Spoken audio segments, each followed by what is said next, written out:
yang nggak pernah ngikuti sama yang belajar melalui YouTube, bagusan mana? Itu paling pertama. Dari sini perbandingan terpenting. Ada yang nggak pernah sama sekali, sama yang ngikuti melalui YouTube. Ini istimewa yang ngikuti, biarpun melalui YouTube. Sampai di sini sudah cukup, nggak perlu yang lainnya. Baik. Dan sambung hati. Karena bisa jadi orang hanya menyaksikan melalui media sosial, ternyata cintanya lebih dalam, jauh lebih bagus daripada yang datang tidak punya cinta. Cinta itu bukan bertepuk sebelah tangan ya. Hanya karena mungkin seorang guru tidak kenal saja. Kalau sudah ngelihat langsung cinta. Jadi cinta guru, cinta murid itulah proses berpindahnya ilmu, dan nur itu ada. Makanya kita siapkan cinta kepada guru. Biarpun guru tidak kenal kita. Kalau seandainya suatu kita kenal pasti. Sebetulnya beliau sudah mencintai, cuman kita tidak merasakan cinta itu karena kita kurang cinta. Jadi melalui YouTube sekalipun atau melalui media sosial, dengan ketulusan kita, kekaguman yang terus kita pupuk di hati, maka menumbuhkan cinta, ngeresep ilmunya. Sebab YouTube dan media sosial hari ini seperti halnya kitab, seperti itu. Masya Allah. Oke, dan insya Allah kalau menurut data dari panitia sih yang hadir di sini juga kurang lebih 120 juta followersnya. Dan hadirin, alhamdulillah di tengah-tengah kita sudah hadir Habib Umar, seseorang yang kita nanti dari tadi, dan kepada Buya Yahya dan juga Habib Ali, terima kasih sudah menemani kita, memberikan ilmu untuk kita semuanya. Dan alhamdulillah guru yang kita nanti sudah ada di hadapan kita semuanya.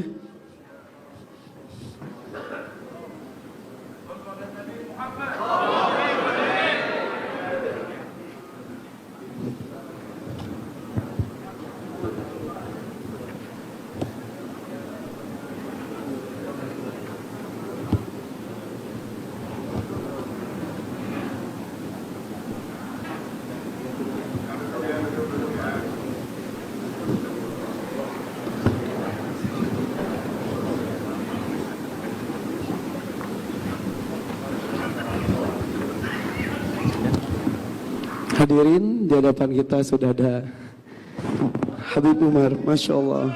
Allahumma shalli ala Muhammad. Kita lihat sebuah tayangan akan kita putar bersama. Iya. Mengenai Habib Umar. Ada tayangannya? Silakan. Baik, sebelum kita mendengarkan kalimat-kalimat hikmah dari beliau, mari kita simak siapakah Habib Umar ini. Bagaimana peran dan sosok Sayyidil Habib Umar bin Hafiz di kancah internasional? Penasaran kan? Mari kita bahas. Beliau adalah Sayyidil Habib Umar bin Muhammad bin Salim bin Hafiz, lahir di kota Tarim pada hari Senin 4 Muharram 1383 Hijriah. Beliau tumbuh dari didikan ayah dan ibundanya. Di usia 9 tahun, beliau menyaksikan ayahandanya hilang diculik saat beliau dan ayahandanya hendak melaksanakan sholat Jumat. Dari sinilah tekad kuat Sayyidil Habib Umar bermula. Beliau aktif menimba ilmu dengan berbagai ulama. Dan guru beliau yang sangat berperan adalah Al-Habib Muhammad bin Alwi bin Syihab dan Al-Habib Abdul Qadir bin Ahmad As-Segaf. Di tahun 1993, guru beliau Habib Abdul Qadir mengutusnya untuk berdakwah di Indonesia. Di momen inilah terbukanya kembali hubungan Indonesia dan Hadramaut dengan membawa para pemuda dari Indonesia untuk dididik di lembaga pendidikan yang dirintis oleh Al-Habib Umar bin Hafiz dan kakanda beliau Al-Habib Ali Masyur bin Hafiz. Yang hingga sekarang lembaga pendidikan tersebut sangat dikenal di kancah internasional. Lembaga pendidikan tersebut bernama Darul Mustafa. Darul Mustafa telah mencetak puluhan ribu lulusan dari berbagai negara di seluruh dunia. Termasuk banyaknya murid beliau di Indonesia yang kini berperan mengajarkan Islam Ahlus Sunnah wal Jamaah dan Thariqah Alawiyah.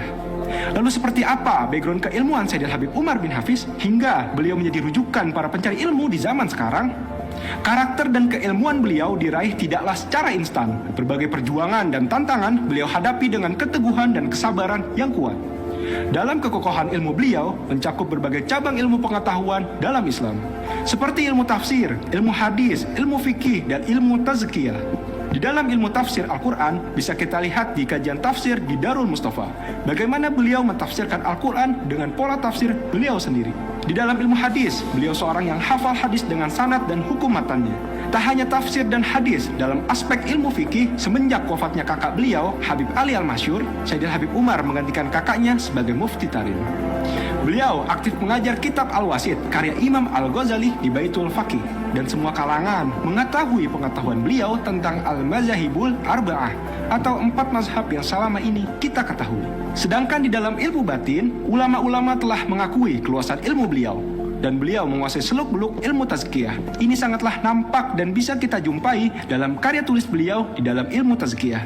Tak hanya batiniahnya saja yang luar biasa, bahkan pada zohir yang bisa kita lihat menggambarkan sosok beliau. Dari cara duduknya, cara bicaranya, cara jalannya, cara tidurnya, dan cara segala-galanya itu sesuai dengan apa yang dilakukan oleh Rasulullah Shallallahu Alaihi Wasallam. Sudah tahu kan bagaimana sosok Sayyidina Habib Umar bin Hafiz? Lalu bagaimana peran Habib Umar bin Hafiz di kancah internasional? Di tahun 2005, Sayyidina Habib Umar ikut serta dalam penandatangan The Amen Message atau Risalah Aman, sebuah dokumen internasional yang berpengaruh dalam perdamaian dunia. Dan di tahun 2007, beliau ikut serta dalam penandatanganan di forum A Commonwealth Between Us and You. Dan tahun 2008, beliau juga hadir dalam forum internasional A Commonwealth and Future Muslim Christian Engagement di London, Inggris. Tak hanya itu, di tahun 2011, beliau turut serta dalam The Second Muslim Catholic Forum 2011 at the Baptism Site di Yordania. Hingga sekarang, peran Sayyidina Habib Umar juga memiliki pengaruh yang besar di dunia internasional. Dan di tahun 2023, beliau terpilih di urutan ke-11 sebagai ulama pertama setelah 10 pemimpin muslim dalam The World 500 Most Influential Muslim 2023, atau 500 muslim berpengaruh di dunia yang dikeluarkan oleh The Royal Al-Bayt Institute di Yordania. Lantas, bagaimana peran Sayyidina Habib Umar bin Hafiz di negara kita, Indonesia? Sejauh apa perhatian beliau terhadap negara kita?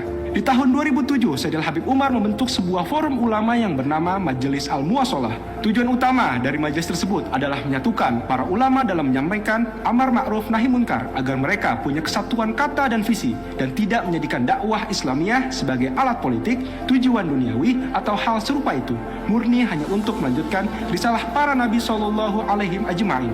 Hingga sekarang, Majelis Al-Muwasalah sangat berperan dalam menjaga perdamaian di Indonesia dengan menyelenggarakan berbagai forum, seperti forum lintas agama, dialog ilmiah, dan menjalin hubungan antar ulama. Tak hanya itu, Sayyidina Habib Umar sangat perhatian dengan dakwah di media. Hingga di tahun 2014, Sayyidina Habib Umar meresmikan sebuah saluran televisi yang bernama Nabawi TV. Pada saat itu, di momentum tablik akbar Majelis Rasulullah SAW di Silang Monas, Jakarta. Nabawi TV merupakan stasiun televisi yang menginduk kepada Al-Irsin Nabawi di Yordania yang dirintis oleh Al-Habib Muhammad bin Abdurrahman As-Segaf.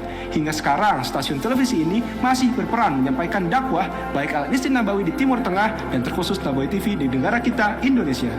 Saksikan rangkaian rihlah dakwah Sayyidina Habib Umar bin Hafiz di Indonesia mulai dari tanggal 19 sampai 23 Agustus 2023 hanya di Nabawi TV. Masih ada yang ingin kamu ketahui tentang sosok Sayyidina Habib Umar bin Hafiz? Komen di bawah, dan jika kamu merasa video ini bermanfaat, yuk di-share.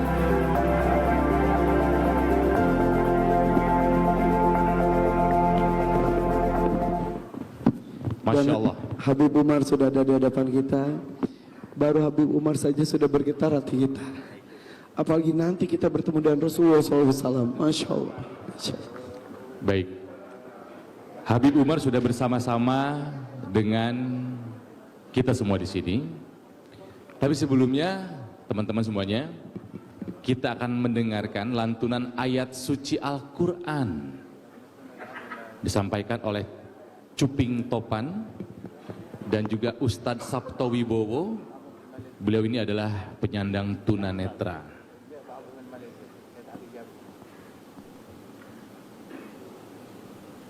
Yang dibacakan adalah Quran surat Ar-Rahman.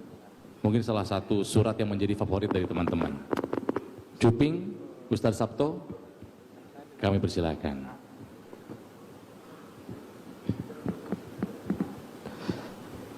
Izin Habib. Assalamualaikum warahmatullahi wabarakatuh. A'udzu billahi minasy syaithanir rajim. Bismillahirrahmanirrahim. Ar-Rahman 'allamal Qur'an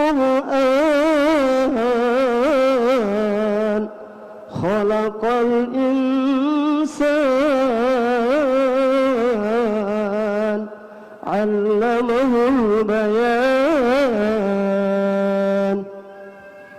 الشمس والقمر بحسبان والنجم والشجر يسجدان والسماء رفعها ووضع الميزان ألا تطغوا في الميزان وأقيموا الوزن بالقسط ولا تخسروا الميزان والأرض وضعها للأنام فيها فاكهة والنخل ذات الأكمام والحب ذو العصف والريحان فبأي آلاء ربكما تكذبان خلق الإنسان من صلصال كالفخار وخلق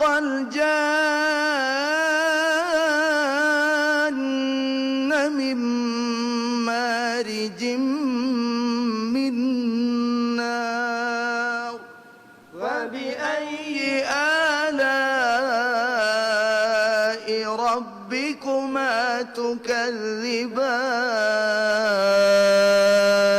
صدق الله العظيم.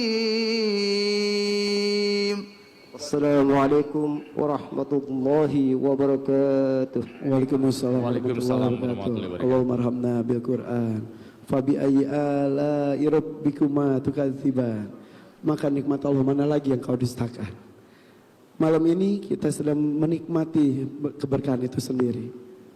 Dan di depan kita Cuping bersama dengan Ustaz Sabto Wibowo bersempatan mendapatkan Doakum ya.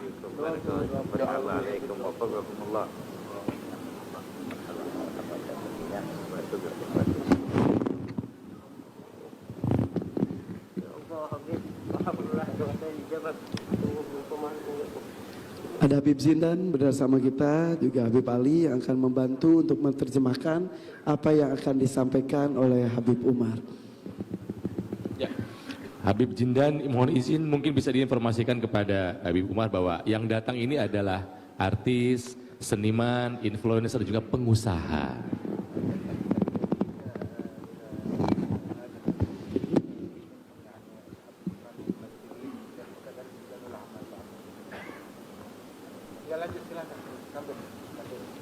Oke. Kami dengar kurang istirahat hari ini tapi semangatnya luar biasa Habib.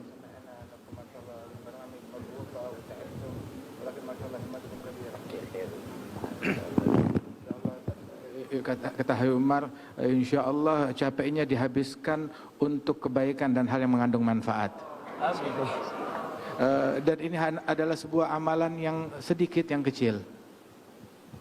Baik, saya dan Irfan akan turun. Habib Zindan silakan untuk memimpin diskusi, kami akan membantu di bawah. Ya.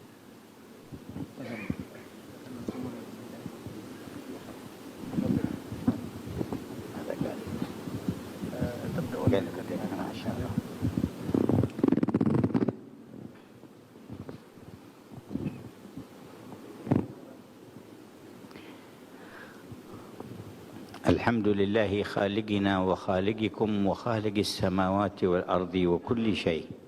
Alhamdulillah, Allah yang menciptakan kita, menciptakan langit dan bumi, menciptakan segala sesuatu.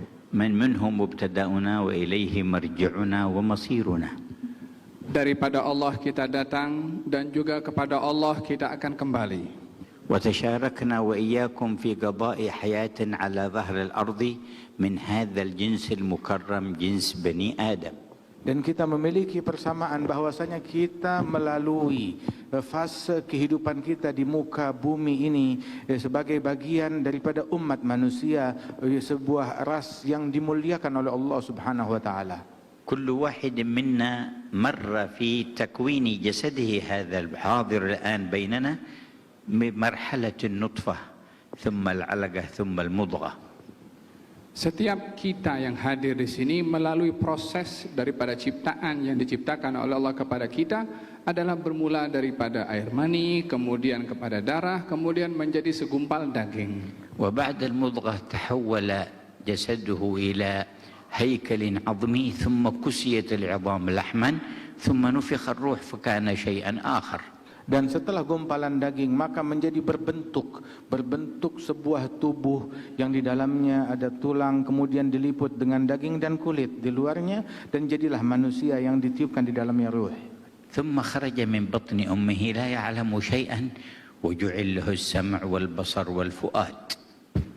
Lalu kemudian lahir daripada perut ibunya, tidak mengetahui apapun yang sedang terjadi kepadanya. Allah kasih kepada dia pandangan, Allah kasih kepada dia hati, Allah kasih kepada dia pendengaran.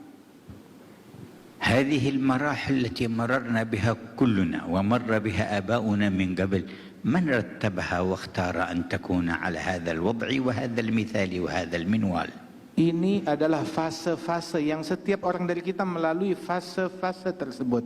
Maka kita berpikir, siapa gerangan yang mengatur fase-fase ini secara berurutan hingga semua kita pasti akan melaluinya.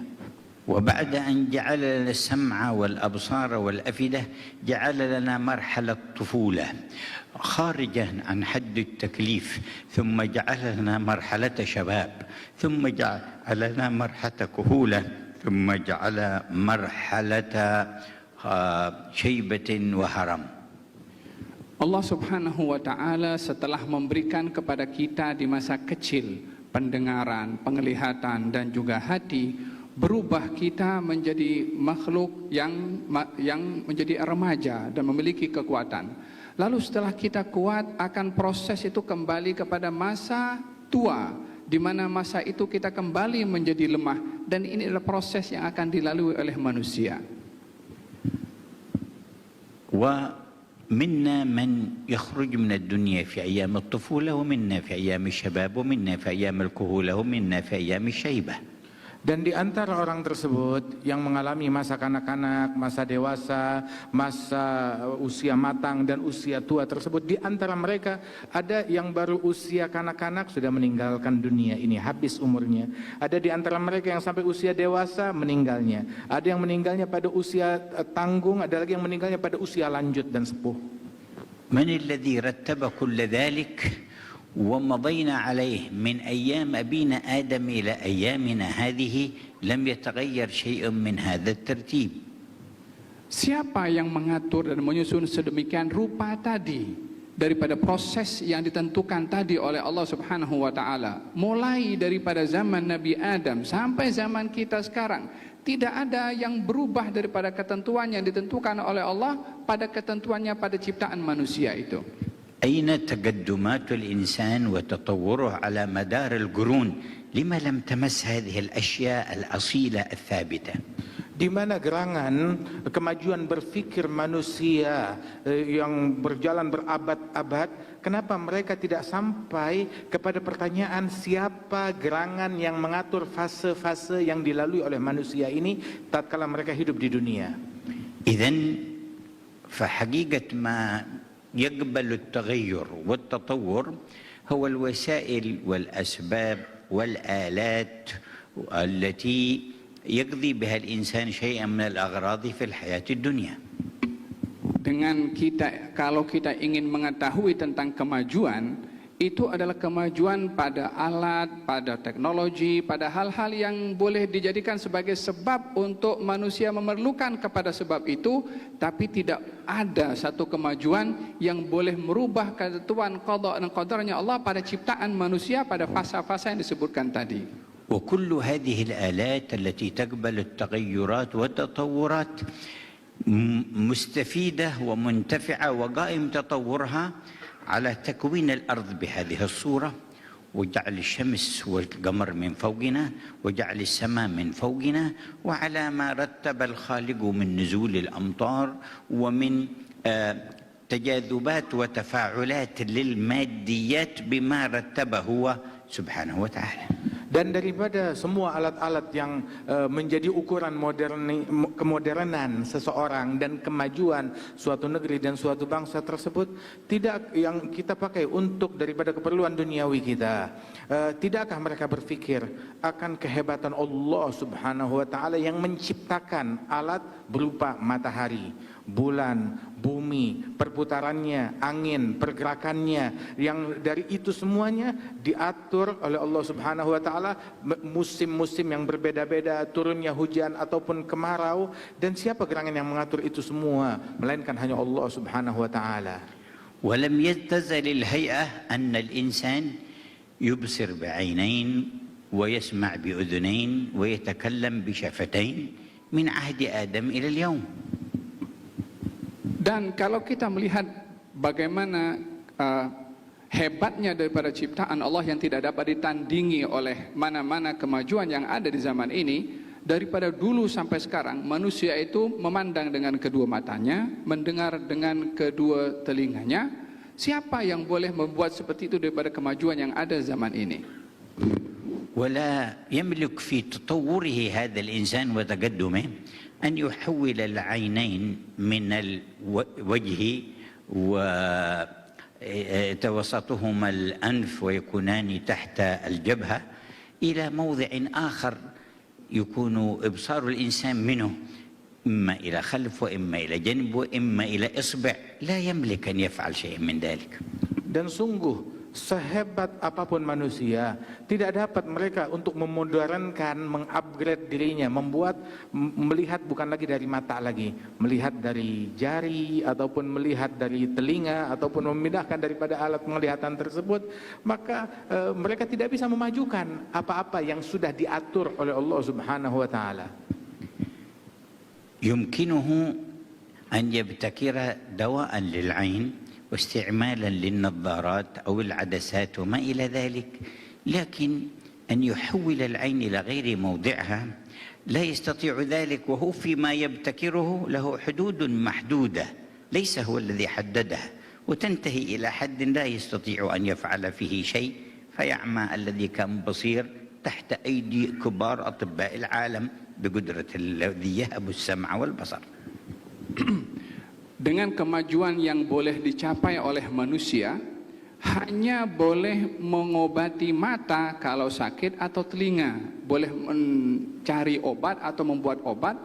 Itu pun juga pembuatan obat itu dibatasi dengan batasan yang Allah Subhanahu wa taala membatasinya, sehingga manusia tidak boleh melepasi batasan tersebut. Kadang-kadang orang itu dokter mengobati mata untuk sembuh, ternyata tidak sembuh, boleh menjadi buta ataupun gagal dalam memberikan obat. Itu adalah batasan kemampuan yang ada pada manusia yang tidak boleh membuat apa-apa kepada mata, seperti memindahkan mata daripada hadapan di depan di wajahnya dipindah ke belakang. Tidak mungkin manusia akan boleh berbuat seperti itu. وكان ذلك ما أشار الخالق إليه من قوله لقد خلقنا الإنسان في أحسن تقويم. Dan itulah yang telah diisyaratkan oleh Sang Pencipta Subhanahu wa taala, bahwasanya dalam firman Allah, kami telah menciptakan manusia di dalam sebaik-baiknya bentuk. إذن فيجب أن نعلم أن تطوراتنا وتغيراتنا يجب أن يكون لها مجال معين وأن هناك ثوابت يجب أن تثبت. Dengan demikian kita mesti memahami dan meyakini bahwa kemajuan-kemajuan, kemodernan memiliki batasan-batasan tertentu yang tidak dapat melepasinya, dan di situ ada perkara-perkara, hal-hal yang prinsip yang ianya adalah mesti tetap menjadi prinsip yang dipegang. ذكرنا هذه الأمثلة في جسم الإنسان، ولكن وراء جسم الإنسان للإنسان قيم وللإنسان سلوك، فلا بد أن تكون فيه ثوابت ما يمكن أن تتغير بتغير الزمان، ولها بعد ذلك متغيرات وتطورات.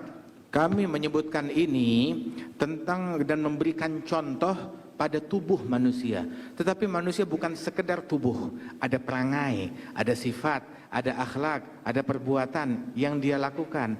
Maka dalam itu semua pun juga sebagaimana di dalam tubuh ada hal-hal yang mendasar, yang mana itu nggak bisa berubah, mau semodern apapun ya mata ya tetap tempatnya di situ.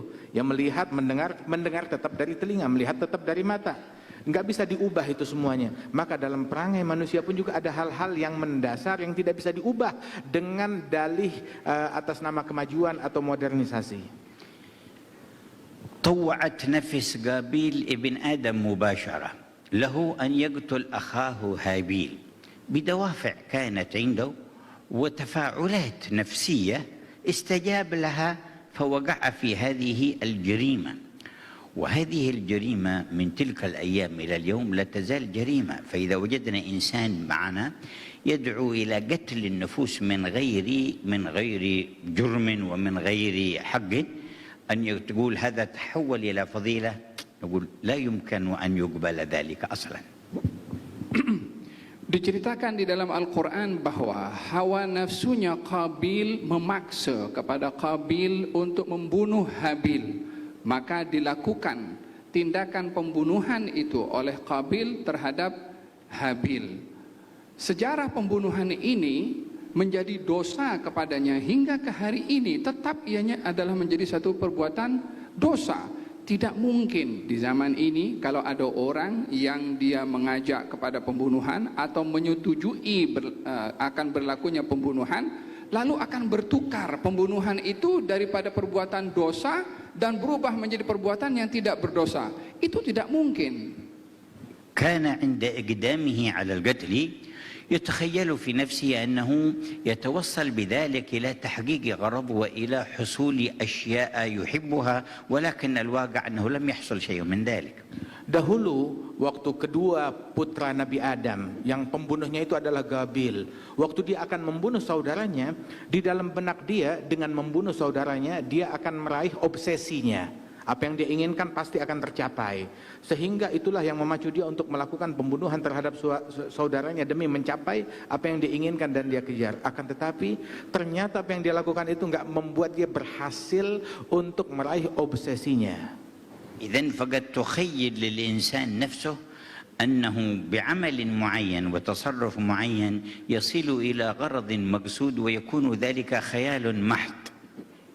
Oleh sebab itu kadang-kadang manusia ini dipengaruhi oleh khayalannya, oleh fikirannya sendiri untuk mencapai kepada sesuatu apa saja yang menjadi ambisinya. Ternyata pada hakikatnya apa yang difikirkan dan diambisikan hanya sekedar khayalan yang tidak akan mungkin sampai kepada hakikat yang diinginkan daripada ambisi tersebut. والذي حصل أنه تعب في الحياة الدنيا ثم لا تقتل نفس ظلما إلى يوم القيامة إلا كان عليه مثل إثمها وعقابها لأنه أول من سن القتل. Dan apa yang didapat oleh Qabil sang pembunuh tersebut, obsesinya dia tidak raih, dan yang dia dapat adalah kesusahan dan derita sepanjang hidupnya. Dan setelah itu semua tidak terjadi pembunuhan di muka bumi sampai hari kiamat, melainkan Qabil dia turut menanggung dosanya pula, sebab dia yang mencontohkan kepada umat manusia cara membunuh. إذن في بعض رغبات الإنسان إن تمادى معها وخضع لها تؤدي به إلى شر وضر وهلاك.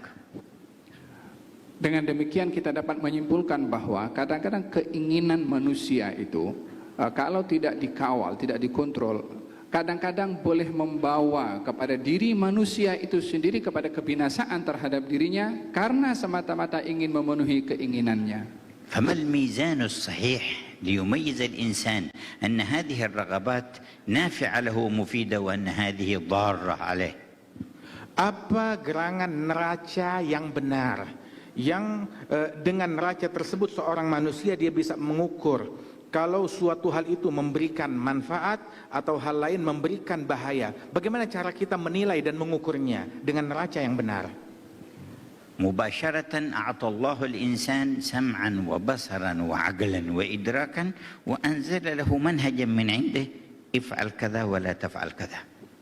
maka Allah Subhanahu wa taala memberikan alat kepada manusia, yaitu pandangan, penglihatan dan akal untuk memahami apa yang diperintah oleh Allah kepadanya. Buat ini, jangan buat ini. وبحسن استعمال العقل والسمع والبصر يهتدي الإنسان إلى ما يضره وما لا يضره مع نورانية وحي خالقه وتعاليمه. Bersama dengan menggunakan secara bijak dan baik akal, pandangan mata dan pendengaran, dan bersama itu semua dengan ta'lim dan didikan dari Allah Subhanahu wa taala, maka manusia akan mengetahui apa yang baik baginya dan apa yang buruk. وكان من رحمة الله أن لم يبخل على عباده بهذا المنهاج، فبأول ما خرج آدم إلى الأرض أعطاه الله المنهاج وقال فمن اتبع هداي فلا يضل ولا يشقى.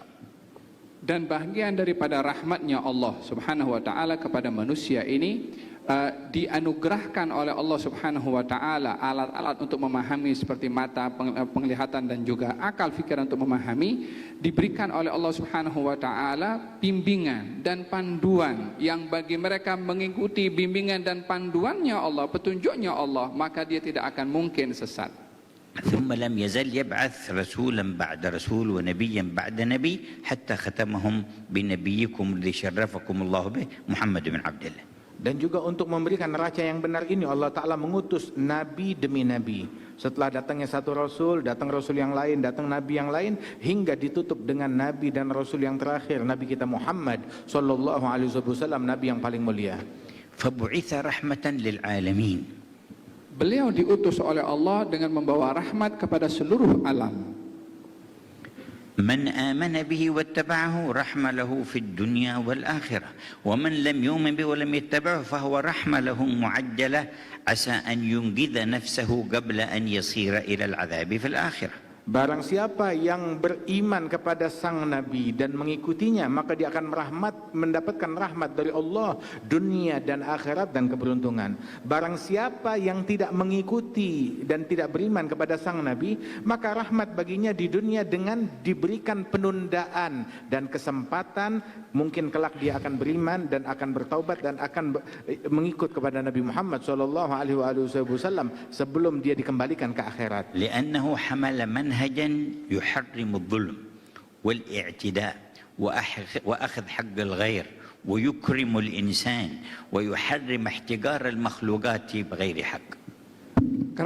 Karena baginda Rasulullah itu diutus dengan membawa metodologi untuk melarang berbuat kezaliman, melarang menodai kehormatan orang lain, bahkan mengajak kepada manusia untuk saling hormat menghormati dan menegakkan keadilan dan juga kebaikan. Wa amara bi husnil jiwar wa da'a ila al-'afwi was-safh. فلم يكن نظام أحسن لتعايش بني الإنسان على مختلف أفكارهم من مثل هذا النظام. Dan ajaran Nabi Muhammad mengajarkan kepada kita bertetangga dengan baik, hidup bersama-sama bermasyarakat harmonis dengan baik, dan juga diajarkan juga untuk memberikan maaf, memaklumi dan memaafkan dan tidak banyak menuntut kepada orang lain. Dan betapa indahnya ajaran yang dibawa oleh baginda Nabi besar Muhammad sallallahu alaihi wasallam ini. وتحمل في سبيل تبليغ الناس هذا الأمر من الله تعالى مشاقا كثيرة، وعدد حاولوا قتله وأمسك بهم في آخر نقطة للتصرف في القتل، ثم دعا لهم وكان سببا لهدايتهم، وكان يستطيع أن يتصرف فيهم بقتل أو حبس ولم يفعل شيئا من ذلك.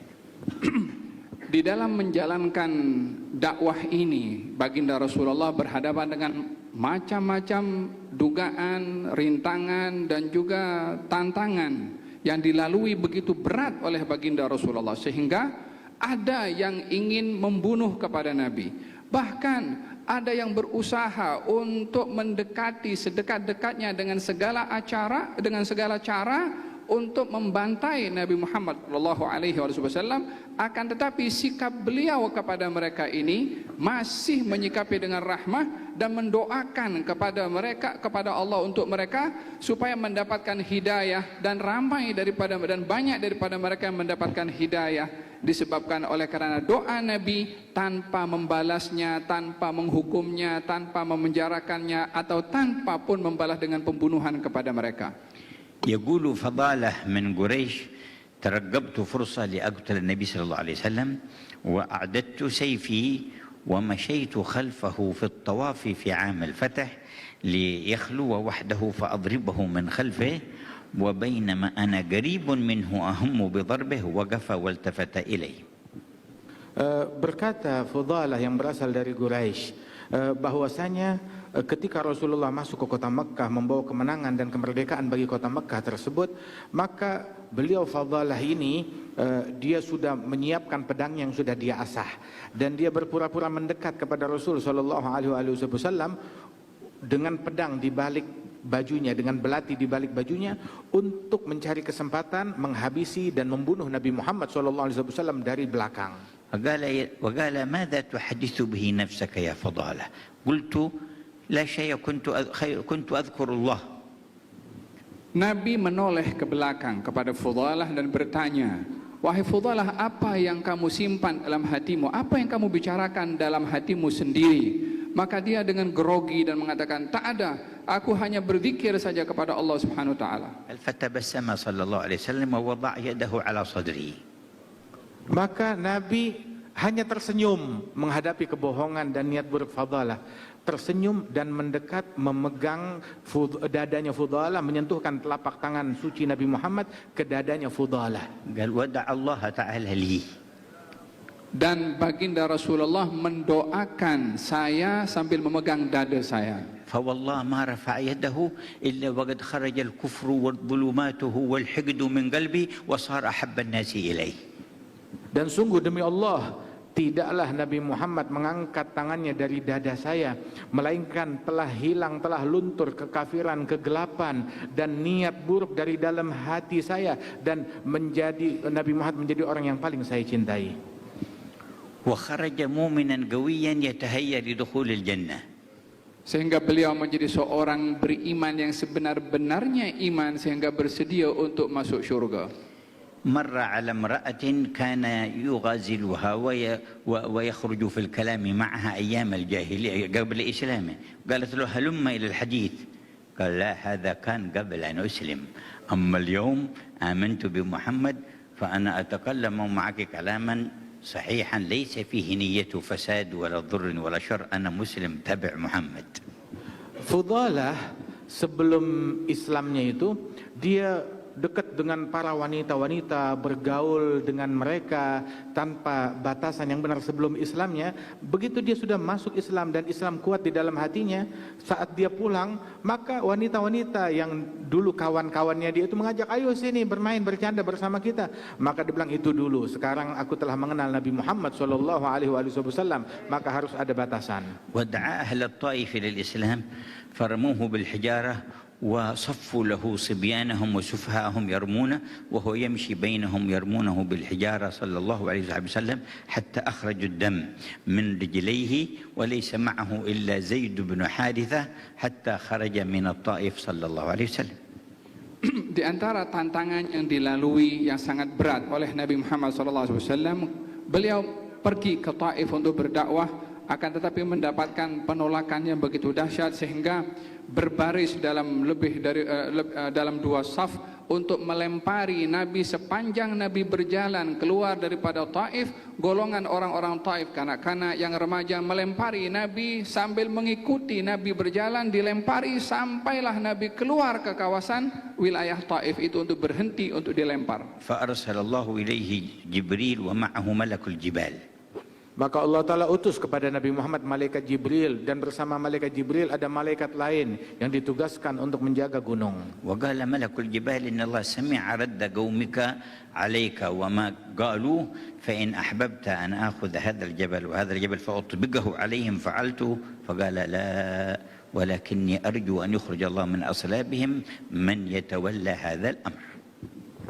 Dua malaikat penjaga gunung itu mengatakan dan menawarkan kepada baginda Rasulullah, kalau kamu mahu, kami akan angkat dua gunung ini dan kami jatuhkan dua gunung ini kepada penduduk Taif yang melempari kamu, yang menghalau kamu, yang mengusir kamu, dan kami binasakan dengan kami jatuhkan dua gunung kepada mereka.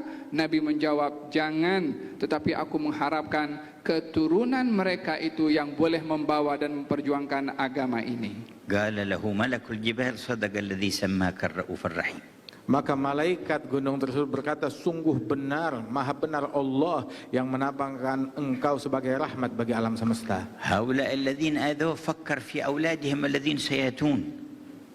Mereka yang mengacau dan mengganggu, menyakiti Nabi dan melempari Nabi, itu dipikirkan oleh Nabi sampai kepada zuriyahnya dipikirkan. قد يكون بينك وبين صديقك وصاحبك محبة فما تفكر في أولاده، وإن فكرت في الأولاد الموجودين ربما بعض الشيء، وأما أولاد سيأتون ما تفكر في هذا وأنت تحبه، وهذا مع أعدائه ويفكر في من سيولد من الأولاد. Kita terkadang bersama teman kita kita baik kepada dia, sayang kepada dia, tapi belum tentu kepada anaknya. Kita memiliki hubungan baik atau sayang kepada anaknya. Pun kalaupun kita sayang, ya sayang kepada anaknya yang ada, bukan anak yang baru nanti akan dilahirkan. Akan tetapi Nabi Muhammad terhadap orang yang memusuhinya, dipikirkan kebaikan mereka oleh Nabi Muhammad. Bahkan keturunan mereka yang belum dilahirkan pun dipikirkan rahmatnya Allah untuk mereka oleh Nabi Muhammad SAW. ولما قتل المشركون 70 من أصحابه ومثلوا بهم وشجوا جبينه وجرحوا وجنتيه وشقوا شفته وكسروا رباعيته، قال بعض الصحابة ادعوا الله عليهم يا رسول الله، فقال اللهم اهد قومي فإنهم لا يعلمون.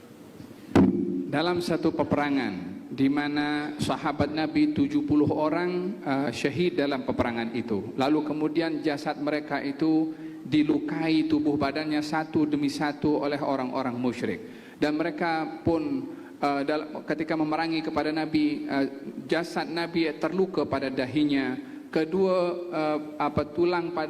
tulang pipi beliau pun terluka, bibirnya terluka, giginya pun juga terlepas,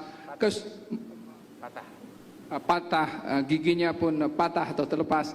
Kemudian setelah itu semua yang terjadi kepada baginda Rasulullah sallallahu alaihi wasallam, mereka sahabat datang kepada Rasulullah, "Wahai Rasulullah, doakan kepada mereka ini supaya dibinasakan oleh Allah." Maka Nabi mengatakan, "Tidak, justru aku mendoakan semoga Allah memberikan hidayah kepada mereka." Allah. وجاءه يوما رجل كان منافقا فأدركه الله بالإيمان في قلبه، وجاء إلى النبي قال يا رسول الله الإسلام والإيمان ها هنا، أشار إلى لسانه، والكفر والنفاق ها هنا، وأشار إلى قلبه، فاستغفر لي، فاستغفر له رسول الله. Ada seseorang yang mana orang ini dikenal orang yang munafik.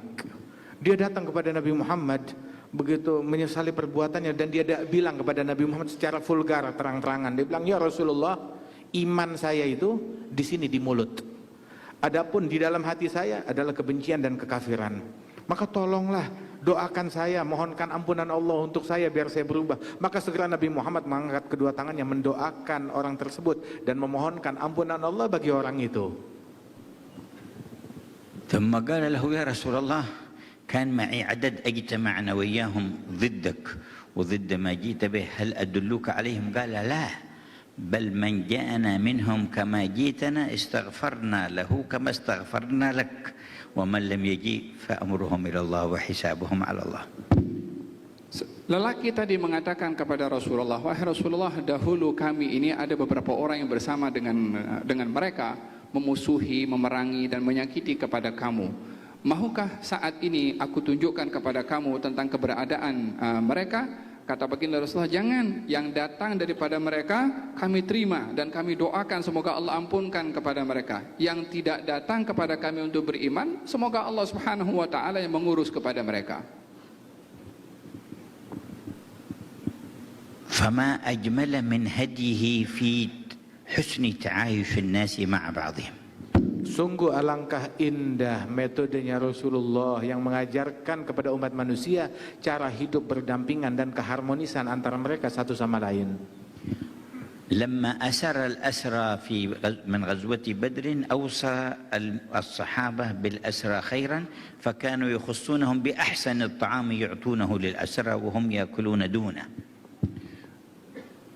Cara Nabi mengajarkan kebaikan dalam berinteraksi dengan semua orang dalam satu peperangan, dalam peperangan Badar, ketika kaum muslimin berhasil menawan beberapa tawanan, Nabi berpesan kepada kaum muslimin, berbuatlah kamu ihsan kepada tawanan-tawanan kamu. Maka mereka kaum muslimin yang menerima arahan daripada Rasulullah untuk berbuat baik hatta kepada tawanan yang awalnya memerangi kepada mereka, kalau memberikan makanan tawanan itu lebih baik daripada makanan yang dimakan oleh orang yang menawan daripada sahabat Nabi. ومروا أمامه بجنازة يهودي فبكى صلى الله عليه وسلم فقال بعض أصحابه كيف تبكي يا رسول الله هذا يهودي؟ قال نفس تفلتت علي إلى النار فأنا أبكي على هذا. Sekali Nabi Muhammad menyaksikan di hadapan beliau itu ada jenazah Yahudi yang digotong menuju pemakaman. Maka Nabi melihat hal tersebut, Nabi menangis, berdiri dan menangis. Maka dia bilang, ya Rasulullah, engkau menangisi jenazahnya Yahudi. Maka Nabi mengatakan, ini adalah sebuah jiwa yang gagal untuk aku selamatkan, kata Nabi Muhammad SAW. Itu yang membuat aku menangis. وكان بعض أولاد اليهود يأتي إلى بيته صلى الله عليه وآله وسلم ويتردد عليه ثم مرض ذلك الشاب. Ada seorang anak daripada keluarga Yahudi yang sering datang kadang-kadang ke rumah Rasulullah SAW dan dilihat oleh baginda Rasulullah, sering dilihat, sehingga satu hari ketika anak itu sakit maka diziarahi oleh baginda Rasulullah walaupun dia seorang Yahudi. جاء النبي يعوده إلى بيت أبيه ثم عرض عليه الإسلام قال قل لا إله إلا الله أشهد لك بها عند الله يوم القيامة. فنظر الولد في وجه أبيه قال له أطع أبا القاسم فنطق بالشهادة ومات. فخرج النبي فرحان يقول الحمد لله الذي أنقذه بي من النار. Nabi Muhammad menjenguk anak Yahudi yang sakit, dijenguk ke rumahnya, ke rumah ayahnya. Kemudian Nabi Muhammad melihat ini anak sudah sakit keras akan meninggal, maka Nabi Muhammad berdakwah kepada beliau, anak yang selalu membantu di rumahnya Nabi Muhammad. Ucapkanlah kalimat la ilaha illallah, aku menjadi saksimu besok di hari kiamat kalau engkau telah masuk Islam. Maka anak tersebut kepingin, dia meminta persetujuan ayahnya, menatap kepada ayahnya, memohon persetujuan. Maka sang ayah menghormati keinginan anak tersebut dan berkata, wahai anakku, turuti perkataan Abul Qasim. Maka anak itu bergembira dan mengucap kalimat la ilaha illallah, bersyahadat di hadapan Rasulullah. Kemudian tak lama wafat di hadapan Nabi Muhammad. Nabi keluar dari rumah Yahudi tersebut yang anaknya baru saja meninggal dalam keadaan Islam. Nabi tersenyum, bergembira, berbahagia dan berdoa, alhamdulillah yang menyelamatkan anak tersebut dengan hidayat yang dibawa oleh Nabi Muhammad. إذا هذه رحمته باليهودي الذي أصحابه يؤذون النبي صلى الله عليه وسلم فكيف رحمته بمن يشهد لا إله إلا الله وأن محمد رسول الله. Kalau tadi itu adalah gambaran betapa kasih sayangnya Nabi kepada orang Yahudi yang tidak beriman kepada Nabi, sampai sedemikian rupa kasih sayangnya, kira-kira agaknya kasih sayangnya Nabi kepada orang yang beriman kepadanya dan sayang kepadanya bagaimana? فاسمعوا حقيقة من رحمته. Maka dengarlah sebuah hakikat dari rahmatnya. قال حياتي خير لكم ومماتي خير لكم. Beliau bersabda, kehidupan saya membawa kebaikan bagi kamu dan setelah kewafatan saya juga memberi kebaikan kepada kamu. قالوا حياتك خير لنا فكيف مماتك؟ Iya, wahai Rasulullah, hidupmu baik untuk kami. Tapi kalau engkau meninggal, kebaikan apa untuk kami dengan matinya engkau? قال حياتي خير لكم أشرع لكم الشرائع وأسن لكم السنن. Beliau mengatakan, kehidupan saya itu membawa kebaikan kepada kamu disebabkan saya datang membawa hukum hakam, membawa syariat untuk dijelaskan kepada kamu. ومماتي خير لكم تعرض علي أعمالكم فما وجدت من خير حمدت الله وما رأيت غير ذلك استغفرت لكم. Adapun matiku baik untuk kalian, sebab setelah aku wafat meninggal dunia, amalan-amalan yang kalian lakukan disampaikan laporannya kepadaku. Manakala aku dapati laporannya baik, bagus amalan kalian, maka aku bersyukur kepada Allah, bersukacita. Namun apabila aku dapati laporan amalan kalian lain daripada yang baik, tidak baik daripada amalan kalian, maka aku mendoakan kalian, memohonkan ampunan Allah bagi kalian. حتى في قبره وهو يستغفر لنا. Sehingga hatta di alam kuburnya beliau itu mendoakan pengampunan kepada Allah untuk kita. الليلة ليلة اثنين ويوم الاثنين يوم تعرض فيه أعمال الأمة على نبيها صلى الله عليه وسلم. Ini malam adalah malam Senin, dan Senin itu adalah hari di mana amalan umat disampaikan laporannya kepada Nabi Muhammad. وسيعرض عليه هذا الجمع وما دار فيه. Dan apa yang kita adakan majelis pada hari ini pastinya akan disodorkan kepada beliau. وكل صاحب خير منا في قلبه أو في عمله سيفرح منه ويحمد الله تعالى. Dan setiap kebaikan yang datang dari kita, walaupun itu berupa niat, yang apa yang ada di dalam hati kita ataupun perbuatan, itulah yang akan menggembirakan hati Nabi Muhammad pada hari Senin ini. وكل مذنب منا ومقصر سيستغفر له. Dan setiap orang daripada kita yang dia kurang dalam beramal atau mungkin tergelincir kepada dosa, dia pasti akan memintakan ampun kepada Allah untuk dia. وهو ينتظرنا أن نرد على حوضه المورود يوم القيامة. Beliau sedang menunggu kita hingga kita hari kiamat datang ke telaganya Rasulullah, menghadap dan melihat senyumnya Nabi Muhammad. ومن ورد على حوضه دخل الجنة معه. Siapa orang yang dia datang ke telaganya Nabi, pasti dia akan masuk ke dalam surga. وتخلد فيها في النعيم العظيم. Dan dia akan hidup abadi di dalam surga dengan kenikmatan yang agung. فهل يترك مثل هذا ويضيع ويسيب مقابل شهوة من الشهوات أو شيء حقير؟ Adakah anugerah yang begitu besar dan mulia tadi diabaikan, diketepikan, ditinggalkan karena hanya ingin memenuhi kehendak syahwat dan hawa nafsu yang hina? وقد جعل الله لنا المثال أمام أعيننا، نرى أطفالنا قد يحبون شيئا يضرهم، فإن لم ينتبه العقال منهم طعنوا أنفسهم أو فقعوا أعينهم أو حرقوا أنفسهم لأنهم يرغبون في شيء فيه ضرهم. Dan kita, orang yang berakal di antara kita, ketika melihat anaknya yang dia kasihi, kanak-kanak balita yang dia kasihi bermain dengan sesuatu yang bisa membahayakan anak tersebut, kita khawatir akan melukai matanya, melukai tangannya, ataupun juga membakar dirinya dengan hal-hal yang berbahaya, maka kita pasti akan mencegah mereka karena kita sayang dan cinta kepada mereka. فبالعقل وحسن استعماله والسمع والبصر نتنور بنور الله ورسوله فنترك ما يضرنا في دنيانا وآخرتنا. Maka dengan anugerah yang diberikan oleh Allah kepada kita, pandangan, telinga, pendengaran dan juga pemahaman, maka hendaklah kita gunakan sebaik-baiknya semua itu untuk meninggalkan apa saja yang boleh mengundang kemudaratan dan bahaya kepada diri kita sendiri. أنا فرح بلقائي معكم لأنكم أفراد من أمته. Sungguh saya malam hari ini sangat bergembira berjumpa dengan kalian, yang mana kalian, setiap individu kalian adalah bagian dari umat kekasih kita Nabi Muhammad. ويهمه شانكم. Dan beliau sangat mengambil berat penting akan perihal kamu semua. Ya Rasulullah mengambil berat terhadap kamu semua. وإذا وجد بيننا تآخي ومحبة وإرشاد إلى الخير فرح بذلك. Apabila beliau menemukan di antara kita persaudaraan, kemudian juga kasih sayang satu sama lain, dan juga tolong menolong dalam kebaikan, tidak diragukan Nabi gembira dengan berita itu dari فهو kita. أحرص علينا من أنفسنا ومن آبائنا وأمهاتنا.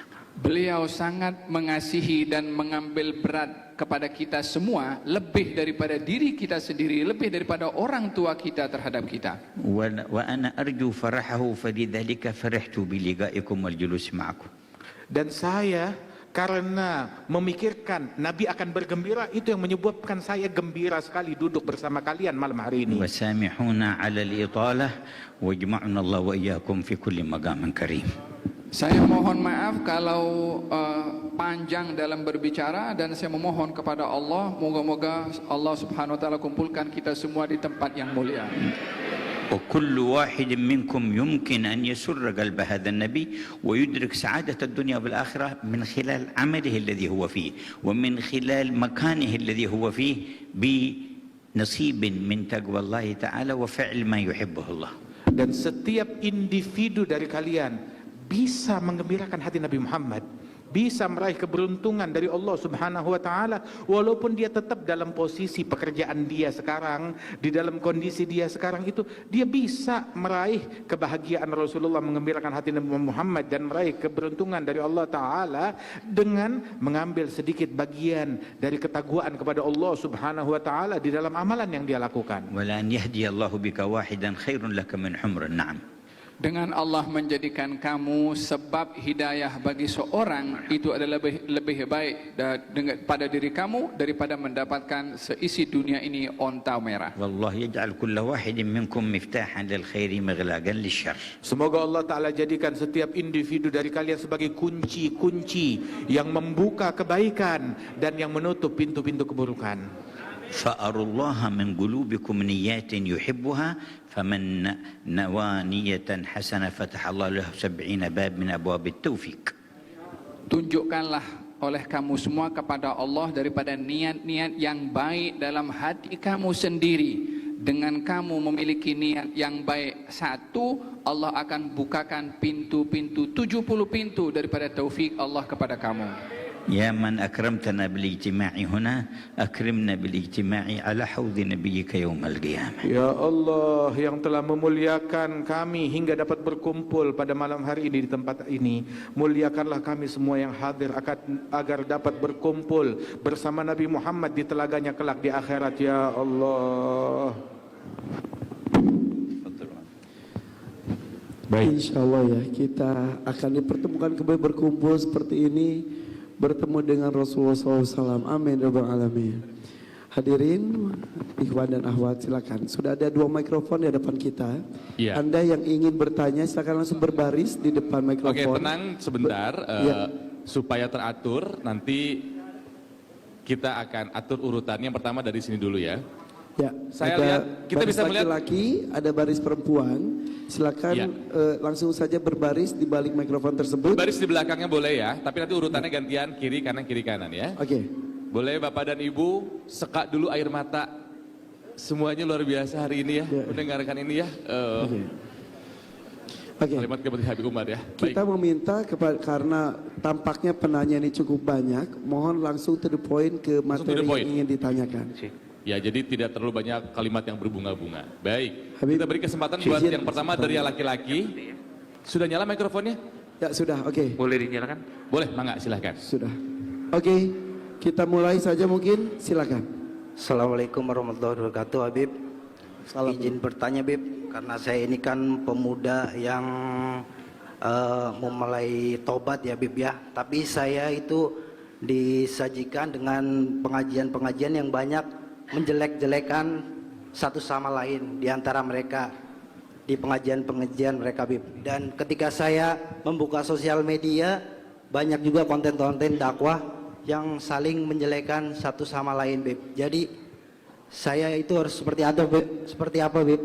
Karena saya ingin masuk surga, tapi saya bingung seperti apa caranya, Bib. Baik. Terima kasih. Terima kasih.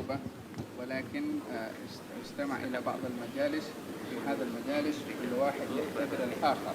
لما فتحت وسائل التواصل كذلك رأينا تضاربات في الاعتبارات فيما بين كيف نبدأ توبتي هذا لا نحتكر أحد. نعم.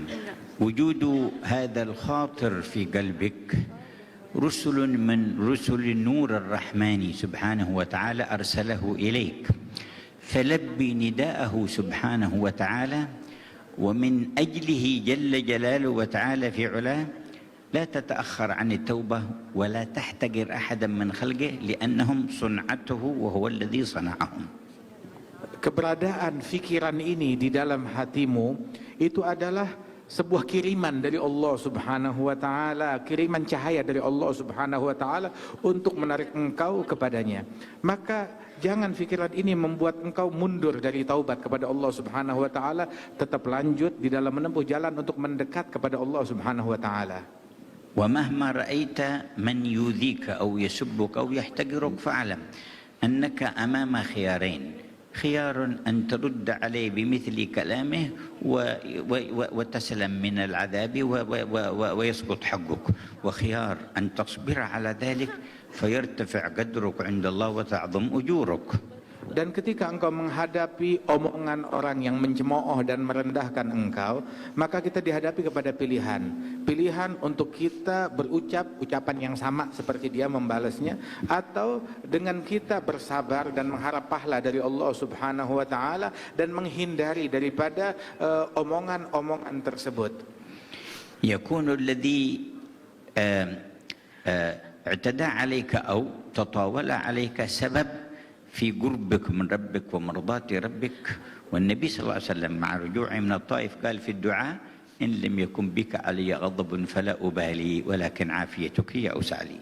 Dan ketika engkau menghadapi daripada cacian, makian dan intimidasi terhadap engkau yang ingin kembali kepada Allah Ta'ala, maka bayangkanlah Nabi Muhammad SAW yang ketika pulang dari Taif setelah dilempari, diganggu, tubuhnya berdarah-darah dan babak belur, maka beliau berdoa kepada Allah Ta'ala, ya Allah, asalkan engkau tidak murka kepadaku, maka aku tidak peduli dengan gangguan mereka. وخذ الفائدة الكبيرة: الله أفرح بتوبة عبده المؤمن من العقيم الوالد والضال الواجد والظمآن الوارد. Dan ambillah sebuah hadis dari Nabi Muhammad, sungguh Allah lebih bergembira dengan taubatnya seorang mukmin melebihi seseorang yang tadinya mandul kemudian tahu-tahu bisa melahirkan anak, daripada seseorang yang tadinya tersesat kemudian menemukan jalan untuk pulang, daripada seseorang yang kehilangan bekalnya di padang pasir kemudian dia hampir mati dan menemukan bekalnya dan bisa hidup kembali. فهو الغني عنا ومع ذلك يفرح بتوبتنا رحمة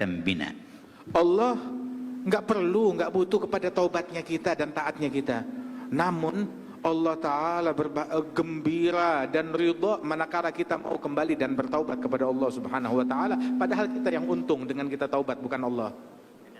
Ilahuna, ni'mal ilah ilahuna, ni'mal rabb rabbuna. Alhamdulillah, sebaik-baiknya Tuhan adalah Tuhannya kita, penciptanya kita Subhanahu wa Ta'ala. Sudah terjawab ya. Terima kasih. Silakan. Oke, sebutkan namanya. Assalamualaikum warahmatullahi wabarakatuh. Saya Kartika Putri. Izin sebelumnya untuk para guru-guru kami, Habib Cindan dan juga Habib Ali, wabil khusus Habib Umar bin Hafiz. Saya pernah jauh-jauh ke Yaman, tapi Allah gak izinin untuk ketemu beliau. Tapi hari ini dibantu oleh sahabat saya sejak pertama kali saya hijrah di Thai, mempertemukan saya dengan beliau, dan alhamdulillah saya bisa memandang wajah guru-guru kami. Semoga Allah panjangkan umur beliau dan selalu membimbing kita untuk sama-sama kumpul di surganya Allah. Pertanyaan saya, mungkin dari pertanyaan saya akan dibenci, saya akan tidak disukai, tapi saya melakukan ini lillahi ta'ala karena saya sayang dengan mereka-mereka. Sebagai public figure dan influencer, saya mau bertanya, bagaimana sikap kami Habib dalam melihat perkembangan LGBT yang sangat meresahkan di media sosial, di televisian, di mana-mana. Dan kami tidak ingin keturunan kami mengikutinya dan menjadi celaka, bahkan kami tidak mau menerima azab Allah. Bagaimana kami bisa melakukan syiar yang seperti Habib ajarkan dengan kelembutan, tanpa benci, tanpa kekasaran, dan tetap dengan semua ilmu yang Habib berikan. Yang kedua, bagaimana juga sikap kami sebagai muslimah, khususnya influencer, menanggapi orang yang dengan sengaja merendahkan Islam dengan atribut Islam, menggunakan atribut Islam dan melakukan kemaksiatan depan umum, memposting secara besar-besaran dan memviralkan itu semua. Kami juga ingin melakukan itu dengan kelembutan, tidak menjadi pecah belah, tidak menjadi hal-hal yang menjadi fitnah di kemudian hari. Dan yang ketiga, doain saya Habib, saya bisa menjadi wanita soleha, istri soleha buat suami saya Habib Usman, dan juga saya menjadi wanita soleha untuk anak-anak saya kelak. Terima kasih Habib. Wassalamualaikum warahmatullahi wabarakatuh. Waalaikumsalam warahmatullahi wabarakatuh. Terima kasih Kartika Putri. مهما احتقرك من احتقرك من الناس فهل ترضين أن يقابل ذلك أن يفرح الله بأوبتك ورجوعك وطاعتك وأن يستغفر لك نبيه خير خلقه صلى الله عليه وسلم. seburuk apapun orang merendahkan kita, merendahkan engkau dengan ucapan mereka, makian mereka, akan tetapi bukankah imbalannya adalah kegembiraan hati Rasulullah sallallahu alaihi wasallam dan keridhaan dari Allah Subhanahu wa taala. فإذا استحضرت عظمة هذا صغر احتقار المحتقرين، بل هم يحتاجون إلى من يرحمهم في حالتهم هذه، لأنه بحسب امرئ من الشر أن يحقر أخاه المسلم. Dan apabila engkau menyadari akan hal ini, bahwasanya mendapatkan apabila kita tidak menanggapinya dengan keburukan pula, maka kita akan mendapatkan kebaikan dari Allah Subhanahu wa taala. Dan sungguh di dalam hadis disebutkan cukup seseorang dianggap sebagai pelaku kejahatan dengan merendahkan saudaranya yang muslim. كان أحد شيوخنا الحبيب علوي بن شهاب عليه رحمة الله يقول أنا ما أنام في ليلة وفي قلبي غش على أي أحد من الناس، بل أطهر قلبي ولا أدري من الأفضل عند الله تعالى. Salah seorang guru daripada guru kami, itu dahulu beliau mengatakan, saya tidak mau tidur di malam hari, sedangkan di hati saya ada benci kepada satu manusia pun juga. Saya tidur di malam hari, di hati saya nggak ada benci kepada siapapun. Bahkan saya memandang manusia, saya tidak tahu, kalau saya tidak menganggap diri saya lebih mulia dari siapapun, saya nggak tahu siapa yang lebih mulia di mata Allah Ta'ala, saya ataupun mereka. وكان إبراهيم بن أدهم من خيار هذه الأمة وصلحائها في القرون الأولى يحرس بستانا لبعض الناس، فجاء جندي يريد أن يأخذ من البستان فقال له هذه أمانة ولا أمكنك من ذلك، فأبى فضربه على رأسه أولا وثانيا وثالثا، قال أما الرأس فاضربه وأما حق الناس ما أعطيك إياه. فلما يئس منه مشى، فلما مشى قال له بعض الناس تدري من هذا؟ قال من؟ قال إبراهيم بن أدهم، وكان يعرف أن هذا الاسم اسم صالح من الصالحين. رجع إليه وقال من فضلك سامحني أنا ما عرفتك. قال لم ترفع يدك مرة من فوق رأسي إلا أنا قد سامحتك. قال لماذا؟ قال لأنني أحصل أجر بسببك، فكرهت أن أحصل بسببك أجر وأنت تحصل وزر من ورائي، فأنا أسامحك. Ada suatu kisah yang unik. Al-Imam Ibrahim bin Adham. Ibrahim bin Adham ini dulu dia sempat bekerja sebagai penjaga kebun. Ada seorang, istilahnya apa ya, seorang yang arogan atau preman begitu, daripada petugas-petugas yang mencari pungli. Dia datang kepada Ibrahim bin Adham dan meminta buah dari kebun yang dia jaga. Bukan milik Ibrahim bin Adham. Dia bilang, saya minta buahnya. Maka dia bilang, ini bukan milik saya tidak akan berikan kepada engkau. Maka orang itu pun memukul Ibrahim bin Adham, memukul mukanya, ditampar. Sekali, dua kali. Dia bilang, silakan pukul kepala saya, adapun haknya orang tidak akan saya berikan kepada engkau. Sampai berkali-kali, akhirnya orang ini melihat Ibrahim bin Adham tetap dengan pendiriannya, sudah ditinggal, dia putus asa. Saat dia pergi, tahu-tahu ada orang yang melihat dia dari kejauhan memukul Ibrahim bin Adham. Dia bilang, tahu gak yang kamu pukuli itu siapa tadi?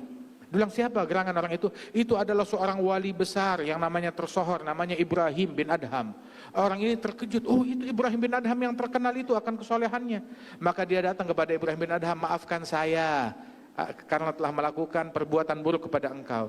Dia bilang, sesungguhnya adapun maaf bagimu, tidaklah engkau saat memukul saya itu tangan lepas dari pipi saya, melainkan tidak terlepas, melainkan aku telah memaafkan engkau.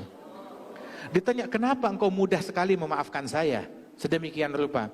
Maka dia menjawab, kata Ibrahim bin Adham, saya tidak mau ketika interaksi yang terjadi antara kita, engkau mukulin saya dapat pahala berkat engkau mukulin saya. Saya nggak mau ngebales dengan engkau mendapat dosa gara-gara memukuli saya. Maka saya harus memaafkan engkau saat itu juga. Wa amma أتباعكم من سمعتم منهم احتقارا لديننا وغيره فأنتم أمنا ارحموهم وتشرفوا بأن تنوبوا عن رسول الله في التلطف بهم والرحمة وحسن البيان لهم لحتى لا يقعوا فيما يهلكهم في الدنيا والآخرة. Adapun media yang sampai kepada kita dari orang-orang yang merendahkan daripada agama ini, maka mereka adalah orang-orang yang buta akan agama ini, yang patut kita kasihani dan kita rahmati orang-orang tersebut karena telah memberikan persepsi, mendapatkan persepsi yang buruk tentang agama ini, maka rahmati dan kasihani mereka dan berharap agar hidayat Allah Ta'ala datang kepada mereka sekalian.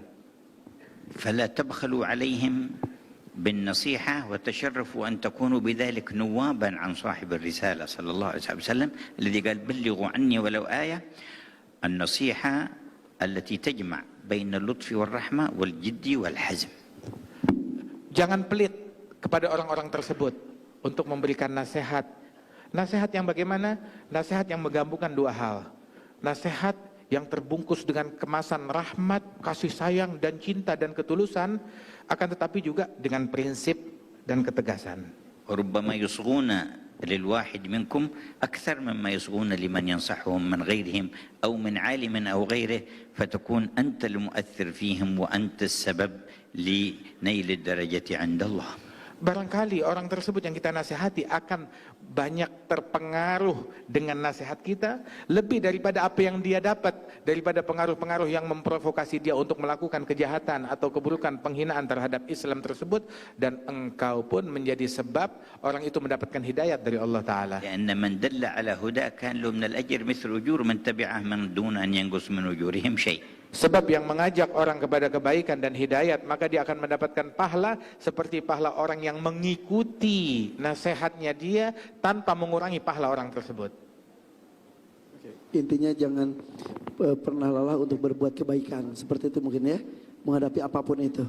Seperti itu mungkin. Lanjut silakan. Baik, silakan Pak Ang berikutnya. Assalamualaikum warahmatullahi wabarakatuh. Waalaikumsalam warahmatullahi wabarakatuh. Marhaban ya Habib, marhaban ya Habib, ahlan wa sahlan. أنا هذا من الممثل من إندونيسيا. أنا بعد من الممثل من إندونيسيا، وأنا كذلك عندي الولد الآن يدرس في تريم، هذا سنتين هناك. دعوتكم، أنا أريد ولدي يدخل إلى دار المصطفى يا حبيب. دعوتكم يا حبيب. حبيب،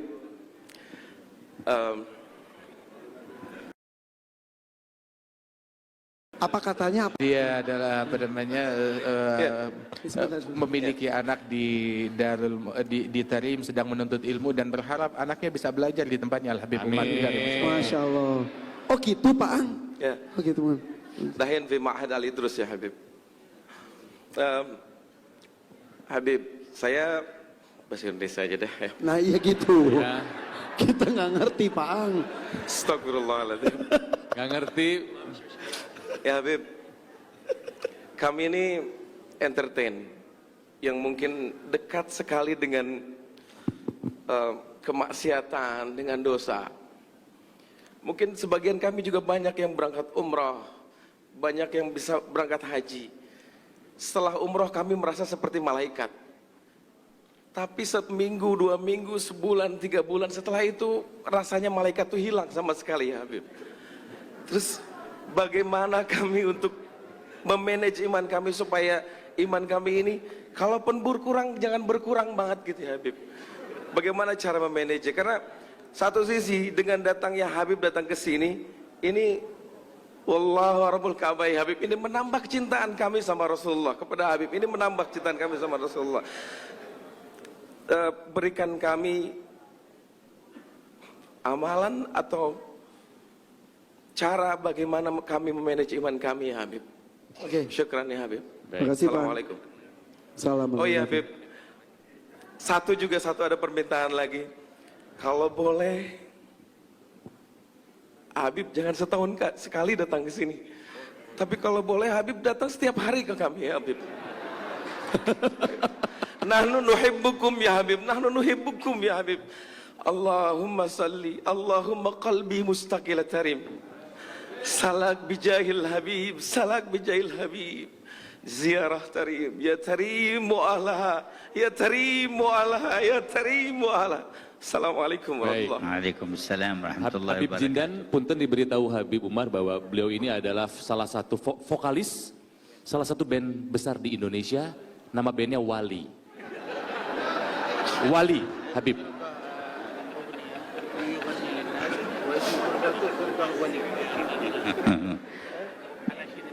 Barakallahu fika wa fi waladik. Amin ya Allah. Semoga Allah memberikan keberkahan kepada kalian.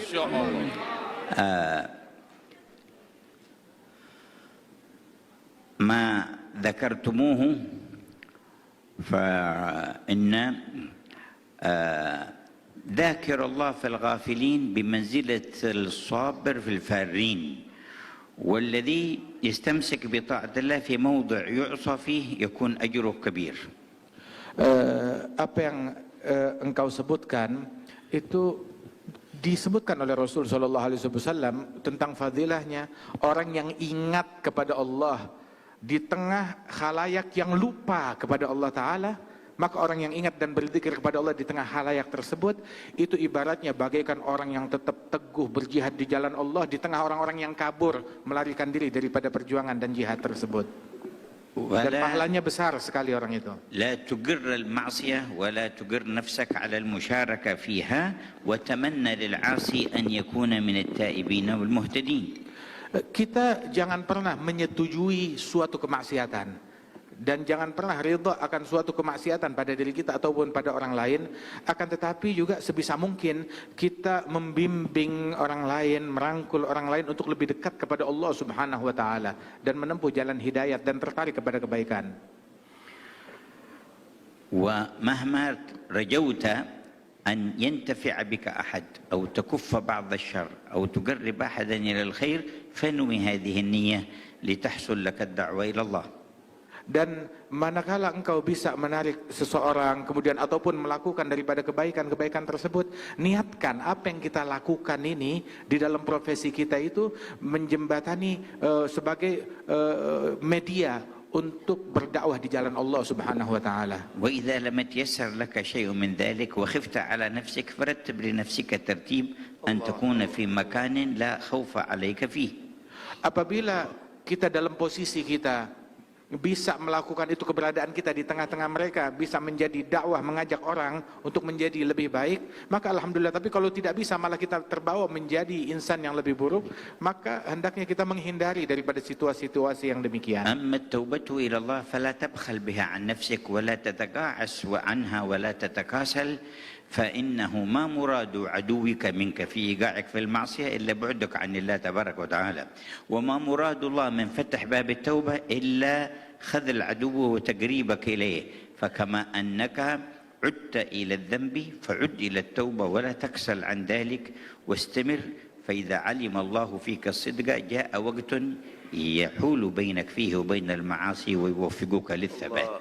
Adapun untuk bertaubat dan kembali kepada Allah Subhanahu wa taala, maka jangan pernah berhenti ataupun menjadi malas-malesan untuk taubat dan selalu kembali kepada Allah Subhanahu wa taala sebanyak apapun dosa kita dan kesalahan kita, dan sesering apapun kita balik lagi kepada kemaksiatan. Sebab syaitan itu dia punya misi untuk selalu menjebloskan seseorang dalam kemaksiatan. Dan setan ini musuhnya Allah Ta'ala. Dan Allah Ta'ala bukakan pintu taubat seluas-luasnya untuk menggagalkan upaya syaitan. Maka sebagaimana seseorang sering kali, berulang kali balik bikin dosa lagi, udah taubat bikin dosa lagi, maka juga bikinlah berulang kali selalu bertaubat kepada Allah Subhanahu wa taala. Sebanyak apapun kita terpuruk dalam kemaksiatan, maka perbanyak selalu taubat kita kepada Allah Ta'ala.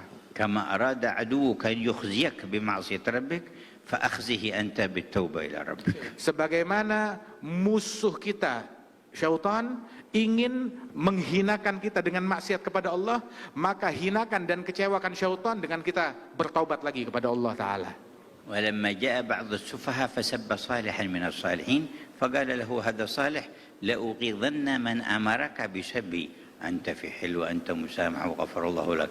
قال أنا الآن أغضت الذي أمرك بسبي وهو الشيطان. Ketika seseorang mencaci maki seorang soleh dengan cacian yang sangat provokatif, maka orang yang soleh tersebut yang dicaci maki, dia berkata kepada si pencaci itu, sungguh saya akan membuat kesal dalang yang memprovokasi engkau untuk mencaci saya. Dengan apa membuat kesalnya? Yang dalang yang membuat engkau kesal, yang membuat engkau mencaci saya adalah syaitan, dan saya akan mengecewakan dia dengan saya memaafkan engkau, dan saya bersihkan hati saya terhadap engkau. Tetap saya cinta kepada kamu, sehingga syaitan kecewa dan gagal upayanya. ويعينك على تطهير قلبك وعلى سرعة النور إليك أن تقرأ اسم الجلال اسم ربك الله الله الله بمد اللام وسكون الهاء 66 مرة كل ليلة. Dan sungguh di antara hal yang membantu kita untuk istiqamah, membersihkan hati kita dari keinginan kepada selain Allah Ta'ala dan kecenderungan untuk menyimpang dari jalan Allah Ta'ala, itu yang bisa membantu kita itu adalah dengan kita banyak berzikir Allah, Allah, Allah. Itu yang mengikis segala kecenderungan kepada selain Allah dari hati kita. Kalau perlu kita ulang-ulang sebanyak 66 kali. وتقرأ 7 مرات من سورة الناس في الصباح وفي المساء. Dan memperbanyak membaca surat An-Nas. Kita baca surat An-Nas marah wahidah. 7 مرات. Membaca surat An-Nas sebanyak 7 kali di pagi hari dan 7 kali di sore hari membaca surat An-Nas. وبعد كل صلاة آية الكرسي مرة واحدة. Dan yang membantu istiqamah kita pun juga mensucikan hati, setiap habis sholat 5 waktu baca ayat kursi 1 kali. ومرحبا بولدك يكمل دراسته في دار العيدروس ويتحول إلى دار المصطفى. Dan saya menerima anakmu apabila dia sudah menyelesaikan pelajarannya di Darul Aidrus, dia boleh datang kapan waktu ke Darul Mustafa. وأنت في وقت تزور دار المصطفى ويكون حالك أحسن وأحسن. Dan kamu nanti suatu waktu insya Allah bisa datang berziarah ke Darul Mustafa, dan keadaanmu insya Allah akan jauh menjadi lebih baik dan makin dekat lagi kepada Allah. Amin ya Allah, amin ya Allah. Baik. Faang, kenapa? Habib, نرجو أن تأتي سنة الآتية مثل هذه يا حبيب. إن شاء الله كلما جينا وجدنا الفرصة نعقد الاجتماع معكم إن شاء الله تعالى، وكذلك في أوقات أخرى ينوب عنا من أحبابنا وأخواننا من يجالسكم في الله تعالى. Amin.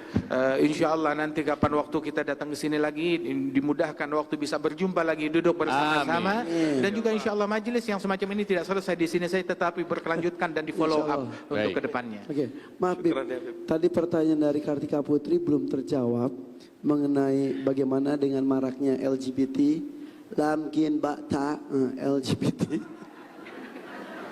Dan juga takutnya diterjemahanku sama Arab. Oke.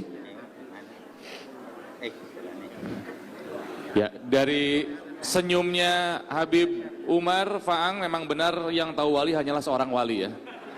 Beda. Dan kalau misalnya nasihat dari Habib Umar jadi lirik lagu, jangan lupa royalti buat beliau. Oke. Terus satu lagi tadi bagaimana melihat orang dari Habib Umar jadi lirik lagu, jangan lupa royalti buat beliau. Oke. Terus satu lagi tadi bagaimana melihat orang dengan atribut keislaman tapi melakukan kemaksiatan. Contoh maaf, ada misal pengajar atau ustadz tapi maaf ya, memperkosa santrinya, atau orang yang menggunakan jilbab tapi menggunakan kemaksiatan.